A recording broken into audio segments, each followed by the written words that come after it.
মা বাবার ভালোবাসা, কলিজা কাঁপানো কিছু কথা।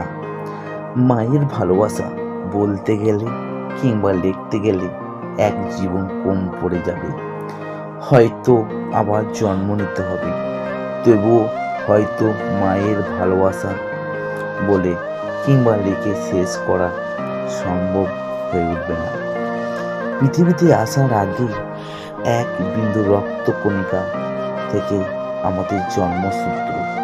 যখন মা জানতে পারে তার শরীর থেকে জন্ম নেবে আর এক প্রাণ, সে জানতো না ছেলে নাকি মেয়ে, আদৌ মানুষ নাকি অন্য কিছু।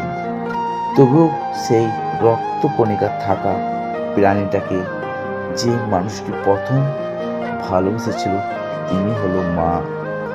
তারপর ধীরে ধীরে একটু একটু করে বৃদ্ধি পাওয়া সেই প্রাণটুকু বেড়ে ওঠে সেই মায়ের গর্ভে।